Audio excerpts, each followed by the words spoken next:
batting it down at the centre of the field. Well fed back by Michael Phelan to Pat O'Neill. A day for rolling up the sleeves and doing the simple things well by both teams. In towards Big Christie, being marked in there by Dennis Mulcahy. John Parr foraging.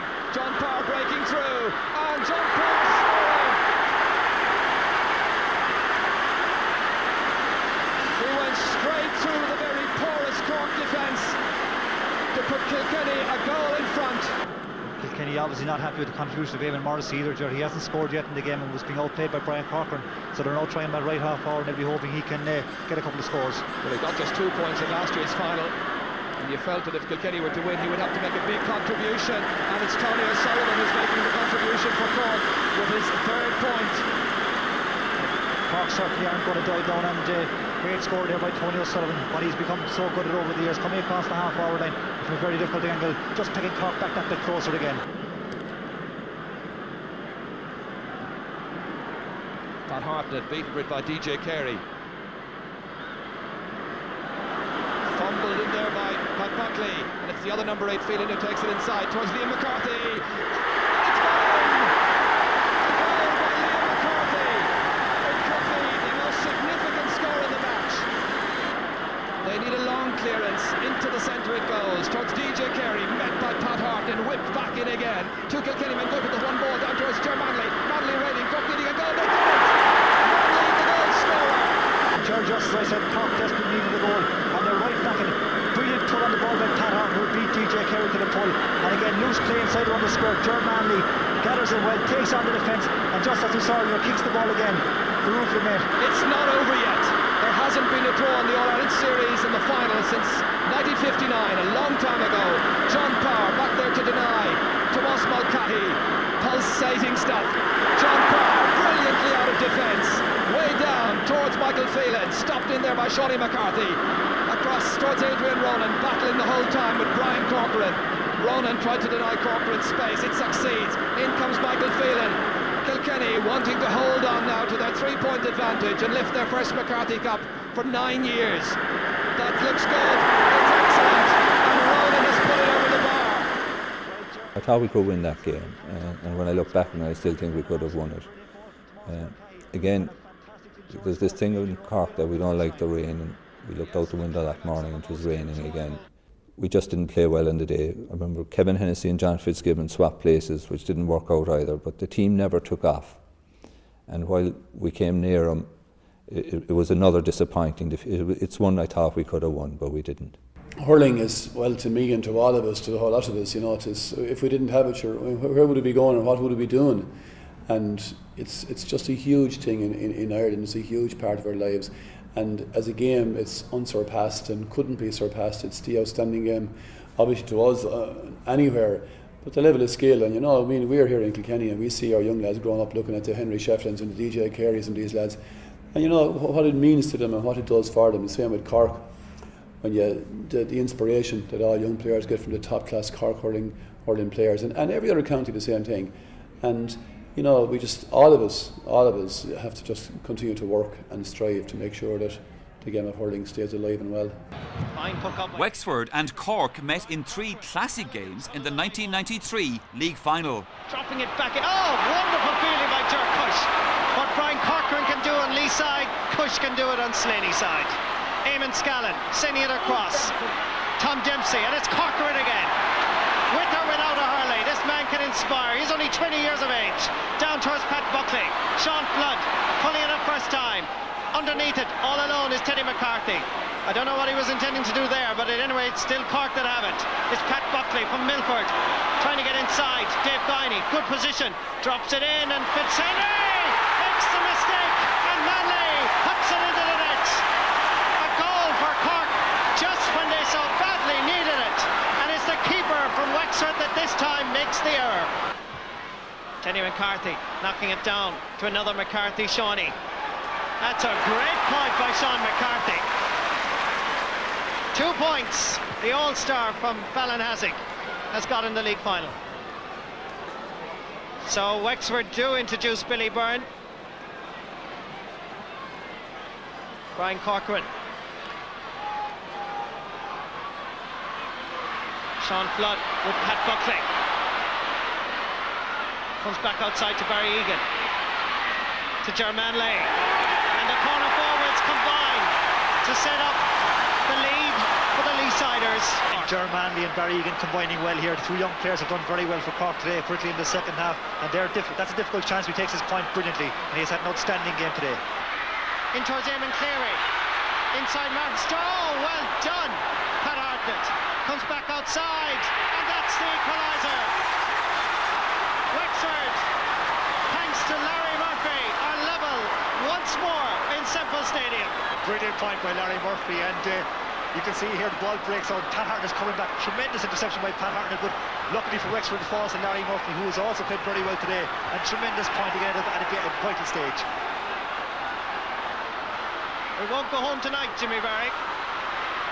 We're just seconds away from that final whistle. John O'Connor. It well looks like at the moment that what Dublin and Donegal did last week, Cork and Wexford could do it now. But is there a winner in either side? Liam Dunn, Wexford, lash it up. Jim Cashman underneath it. Gathered superbly by Larry Murphy. Back to Jim Bolger. Hooked by Carl Casey. Down towards Billy Byrne. Martin Story.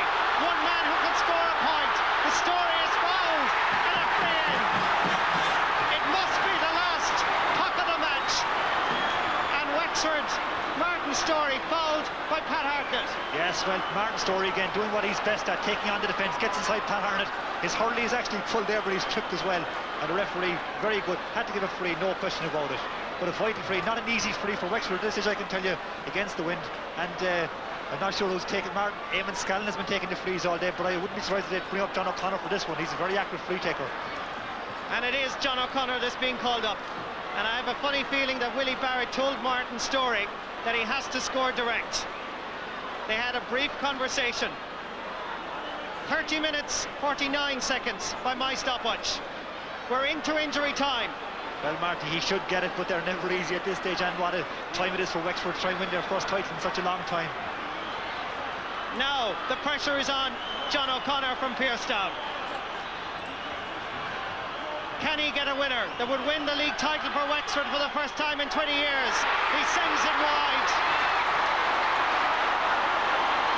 The Wexford players fall to their knees. John O'Connor is devastated. That's unbelievable, really. And the referee has blown, I think, the final whistle. Yes, he has. The sides end level. George O'Connor opting for the catch. Good ball forward by Shawnee McCarthy to Barry Egan. Egan, lovely pace against Sean Flood. Opting to kick it and it's gone in. Yes! Well, Barry Egan is the goal scorer. That'll be worth looking at again. There was probably an argument as to whether or not the ball had crossed over the line. So Cathal Casey, who is very much an expert from sideline cuts, wins supporting him, sensibly dropping it across the face of the goal. Mulcahy has scored! What a start to the second half for Tomas Mulcahy. Great sideline ball by Cathal Casey here, not going for the score or anything like that, just knocking in to keep it in play. And tremendous control by Tomas Mulcahy, and one-handed fixed it into the net. Tremendous goal by Tomas. Shawnee McCarthy again. The good ball into the centre where he links up with Cathal Casey. Right now Cork very much on the assertive, and Fitzgibbon has scored! Fitzgibbon was following it in as the goalkeeper Fitzhenry failed to hold it, and Cork take a very commanding lead with 6 minutes to go. Conal McBride cutting it in, fluffing it. Tom Dempsey low pick up, trying to make some headway against John Considine. John, who comes back into the Cork colours this season, watching as Larry Murphy hits it in. Off Ger Cunningham, another great save, another 65. Well, Ger started this match under pressure and he's finishing it. The difference, his side has a 5-point leeway. Well, Ger, it wasn't easy for Ger to come back and play. A lot of pressure on him in his first big game for quite a long time. Tremendous shot by Larry Murphy with a fantastic save by Ger Cunningham. He has done brilliantly all afternoon. Cork very fortunate to have Ger Cunningham and Tom Kingston, the goalkeepers throughout the league. A league they have now won very convincingly at the third attempt. I mean, there were 3 tremendous games, and each day it became harder each day, and in the end we won in extra time, and no doubt it drained the team. Connell the Clare met Cork, whom they hadn't beaten in the championship since 1981, in the Munster semi-final. Clare performances were gradually improving since former Tipperary player Len Gaynor joined the backroom team in 1991. Made a better angle for himself and he's put it over the bar. That's a delightful point by Ger O'Loughlin, his second score of the game. Taking it on the end line, then making a better position for himself. You know, Clare have tremendous respect for Cork. I could feel that there, even more so I'd said than Tipperary. You know, they were always predicting Cork were going to win the All-Ireland this year. I could hear people around the team saying things like that, you know, I fancy Cork this year. And I was a bit annoyed about this because I would never, you know, I would never give in to something like that. Cork were going to beat Tipperary anyway. But and I set my sights on Cork, you know. This was a big scalp and this would be a real step up if we could beat these guys, you know. So we prepared very well for Cork that year, and we were a little bit stung. John Fitzgibbon was corner forward that year, and he was a guy that just lay off for the winter, you know, for the league, and he'd come in with a dash then for the championship. And I remember a heading on the paper, summer is here, John Fitzgibbon is back hurling, you know. And I said, well, feck it, you know, if we're going to be hurling all the winter and come in then and let that guy beat us, destroy us in Munster championship, you know. So, you know, small things like that, and I was really strong about beating Cork. I felt it in my bones that this would be a big step for the team, and we had him fired up and we had him in good shape. And it's PJ O'Connell. Knocked forward. Jim McInerney coming in. Good chance this. And it's stopped by Jay Cunningham. And it's not gone in. The ball has gone in the back of the net, and it's Fergus Toohey, the substitute, who scored it after a great save by Jay Cunningham. 24 minutes into the second half, and Fergus Toohey has scored it.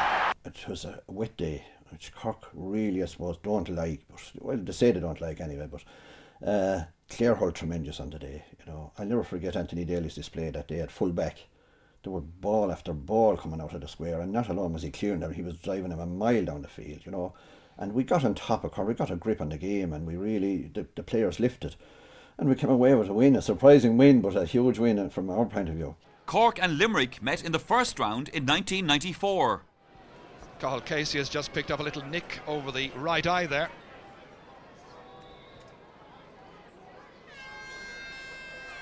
Barry Egan comes out as ever to take the close-in freeze. That one is missed, and it's a goal!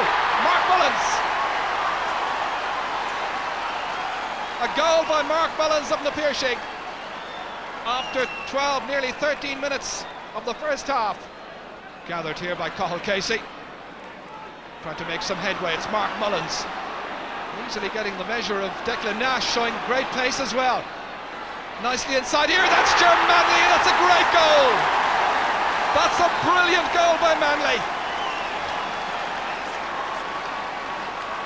2-4 for Cork, 2 points for Limerick.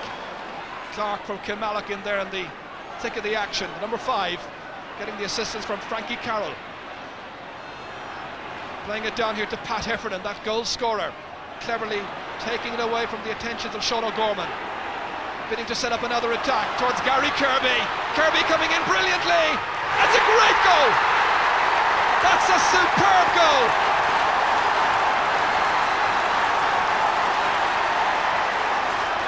Minutes after his last goal, he comes in with a beauty.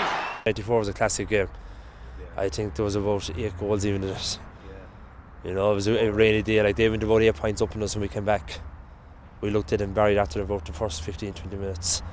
But we came back and I got 2 goals in the first half, and Heffernan got 2 goals in the second half. Pat Heffernan, and it was a real, what we call Joe Quaid. Actually, it was his first year in goals. He took over from Tommy, Lord rest him, and he made some fantastic saves for us in the second half.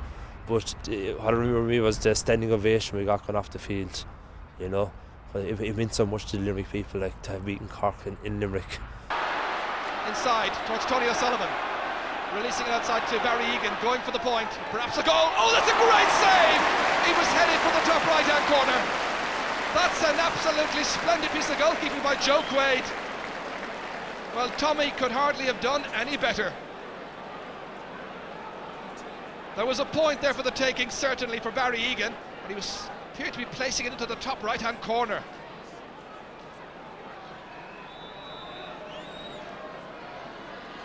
David Quirk from Middleton, taker of the 65, dropped short. Tomas Mulcahy under it with Ger Hegarty. Kieran Carey getting the assist of Dave Clark, back in by Timmy Kelleher. He runs in there to the substitute, and a goal by Kevin Murray. He's only on the field for 4 minutes, and Murray has cracked in another goal, the 6th goal of the day so far. Well, it's one of those days when a draw would not be an unfair result, but who can tell? Kieran Carey has certainly played his part, and that's in! It's a great goal, and it's Pat Heffernan.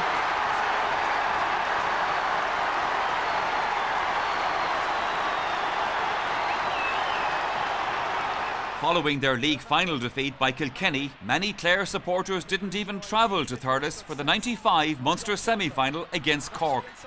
Those who travelled were well rewarded. For another score. Oh, it's in the net! But was there a player in the square? I thought Kieran Murray was inside the square before the ball came in, and I think that's why Dave Fitzgerald was caught unawares. But it just sneaked in by the upright. Again, Clancy, he's done well since coming out under the 40 against Brian Corcoran, who was dominating earlier on. Jim Cashman back there, trying to take it up on the stick, leaves it behind to Gerald Loughlin. They look for the equaliser, Clare. Here's O'Loughlin once again. The hand pass outside. Ollie Baker with the chance, and he's put it over, and it's the equaliser. The team's level for the 2nd time in this match, thanks to substitute Ollie Baker. Down it goes. Darren O'Donoghue. Closed down, however. That's swept away there by Brian Lohan. PJ O'Connell. Clare looking for scores. Good ball inside. That's stopped by Timmy Kelleher, but still Ger O'Loughlin persisting. And O'Loughlin has scored! Ger O'Loughlin, a goal with 5 minutes remaining. Tremendous goal by Ger O'Loughlin. He was harassed by 3 men. He couldn't pass the ball to Shawnee McMahon because Shawnee had only one hand. Clare and Cork level for the 3rd time, and this was a wonderful shot in past Ger Cunningham, ferociously hit. Back live with the action. Liam Doyle once again. Who's going to win it inside the last 5 minutes? Doyle striding forward purposefully outside to Fergie Toohey, dodging inside the cover of Timmy Kelleher, aware that he might have been hooked, plays it to O'Connell. O'Connell looking for the lead point for Clare. What they did in 93, can they do again in 95? PJ O'Connell draws the loud cheers of the Clare following. His 2nd point. Darren Ronan trying to get room to swing the stick, gets it inside, but Clare there in numbers. Ball taken out by the fullback Brian Lohan. Possession now absolutely critical here. Does either team deserve to lose? Brian Corcoran downfield. They're all under it. Waiting for it, however, is Mark Mullins. Here's a chance of an equaliser. Wonderful hook by Frank Lohan. Still the second. Just another wonderful hook by Lohan. Fed inside towards Alan Brown. Brown there. And there's an net! And it's Kevin Murray who scored! A goal and 2 points for Kevin Murray. The fans are delirious. The red and white following here in Limerick, celebrating a goal that's come in the very last minute. It was Mark Mullins who was trying to set it up, hooked twice in towards Alan Brown. Down it went from the Brown to Murray, and a good goal. So is that 3rd goal the one that will swing it in Cork's direction? Clancy, still time to play, in injury time. Keneally leaves it down. Ollie Baker trying to get it in for Clare. This is Ger O'Loughlin over towards the injured Sean McMahon. Can only really hurl with one hand because of that injury, and Clare used up their full complement. It's going to be possession for Clare from the sideline. Johnny Clifford back there. I'd take Sean McMahon out of there now because the ball is going to go there. Switch him off to left corner forward, or put somebody else up corner forward and take him away out of it. Cork lead by 2 points. Here's a very good chance. A goal! It's a goal! It's a goal by Clare. I think it may well be Stephen McNamara who's got it. And again, you have to question, was he inside the square, because the Cork lads wouldn't want him to put the flag up. So Clare now lead dramatically, 2-13 to 3-9. Up it goes again to the Cork forwards. Once more it's Alan Brown. What a second half we've had after a fairly ragged first 35 minutes. And that's gone off the post, back down. A great stop once again by Frank Lowen. Out it comes towards Anthony Daly. What a heart-stopping finish we have to this match. Fergal Toohey trying to skip around Fergal Ryan there. Fergie Toohey still going, it's all over. And Clare have won. Clare have won this match. After that, you say, this is going to be our year. You know, so no matter what you achieve, no matter what preparation you have done, you need that bit of luck at a certain time that tells you this is going to be your year. But there's no necessity to have 32 fellas and tugged out in All Ireland final. Even for comfort's sake. Because you know the sideline like in Croke has been improved. But like, you nearly want a Geiger counter and one of these submarine things to see a match, even in my time. I was a selector in '66, like, and it was nearly impossible to get into the dugout. You know? And then you have all the, as Ring used to say, as good a man as put a fork into a free dinner. You have all these fellas on the line. There's no way you can run a team now. Overhead striking, gone completely. Nobody attempts anymore, hand up. And the hand up is because the referee is giving freedom now to the fella put up his hand. Before, if you hit a fella's hand, if he put it up, it wasn't a foul. They're blowing it now as dangerous play. Whereas the man that should be admonished for dangerous play is putting up his hand. It started to change really in the 70s, I would say. There was more an emphasis put on the physical training and fitness, and more teams were bringing in PE instructors as trainers and so on, you know. And you could see at that time it was definitely becoming more and more demanding. I think prior to that, a lot was left to the player himself to keep himself in good physical condition and to get an extra hurling and things like that. But I think the difference now was that, you know, training was being demanded 3 and 4 times a week, and you know, it was a group sessions all the time, and that was the big change really. And certainly it became very demanding, and it's probably, you know, as I said, a few of our players around that time, we played for 16 seasons, and you know, I don't think you could do that today, like with the amount of hard training that's involved. Cork persuaded Jimmy Barry Murphy, who had been a successful underage manager, to try and restore the fortunes of the senior team. Cork unbeaten in championship hurling at Porky Queeve down the years. In fact, you've got to go back to 1922-23, I think, for the last time Cork lost in the championship in hurling here at Leaside. But that record is in real danger this afternoon. Damien Quigley, score of 2-3 in the All-Ireland final 2 years ago, to Mike Galligan, trying to dance away from Teddy McCarthy. Teddy picks up an injury as Sean O'Neill hits it, and he puts it over the bar. Jim Hartigan there, and Tom Ryan, Ian Lenihan, and the other selectors as well. The other selector being Bernie Savage.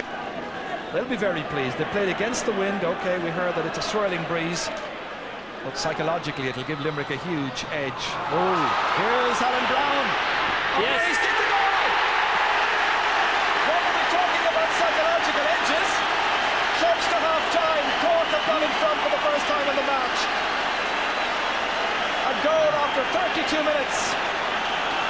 Alan Brown has shown in the past that he can get goals. He's pushed Cork in front. Well, you ask anybody about Alan Brown, the first thing they'll say he'd always score goals. And here he is, gets the ball, rounds his man and kicks the ball to net. He just had that finishing touch like a good striker in soccer. A great goal from Alan Brown, and now we have a real game in our hands. This is Kieran Carey getting it away from Brian Corcoran, who's lost the stick, but chasing nonetheless. And the shot from Kieran Carey raises a white flag and raises a huge cheer down in Porky Creek. A great rallying score, that one there. He won it well. He skipped away from Brian Corcoran and delivered a wonderful point. Limerick lead by 2 points. Foul there on Declan Nash as he was taking it out, and the referee says play on. Kieran Carey, good decision. Down towards Paunch Tobin, getting inside for once, and Fergal Ryan coming across to try and clear the lines, and that's gone in. Tobin will take the credit. Sean O'Driscoll was there as well. A vital goal for Limerick at a stage in the game when they were getting on top once again. They were down their own patch. They had Jimmy Barry after taking over, so we were taking the pressure off ourselves and putting it back on them. We used it to our kind of advantage more than anything, and going down we felt comfortable about winning because we had beaten Tip in the year before, we'd beaten Cork in '94, so we had kind of that bogey gone that we were able to beat them. And the day having dried up quite considerably. Kieran Carey touches it down one-handed. Brian Corcoran trying to deny him space, but Carey's been the master there. Down towards Tobin again. Getting inside once more. Jack Cunningham hesitating, and that's enough. And this time there is no doubt. Tobin's second goal.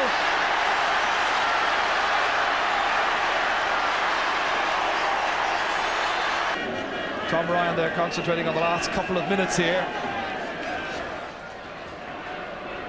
Fergal Ryan. Poor striking again. Frankie Carroll trying to set up Gary Kirby. In it goes towards Podge Tobin. It's Owen O'Neill. His brother's just got off.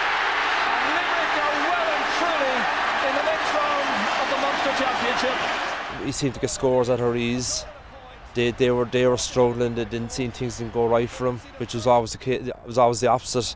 So I mean, like, it was great. It was a great feeling coming out of Cork, knowing that, you know, it seems as if that we felt that we're up at the best. Yeah, I think that was probably the most disappointing defeat of all. We were playing at home, hadn't been beaten in the championship at home in 60 years or something like that.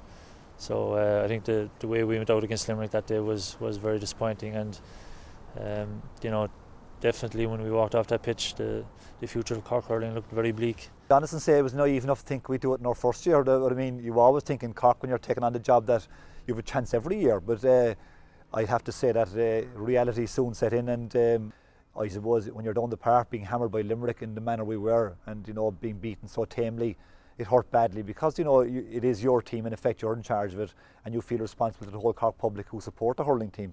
I read some things that were written about me and my fellow selectors and the players, and it was the one time in my life I was never so determined. I made up my mind I was going to stick with it as long as I got the opportunity to try and win All Ireland for Cork, and I think we managed to do that between us, and you know, that was the greatest satisfaction about it.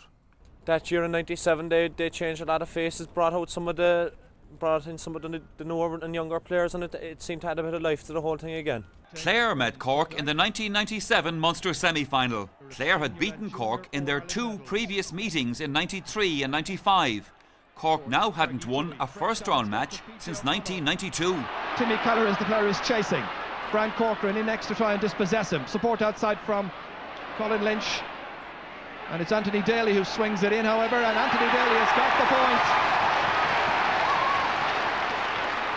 That's Alan Cummins trying to make an impact in midfield. Lightly built, getting it forward there towards Sean McGrath. He's lost the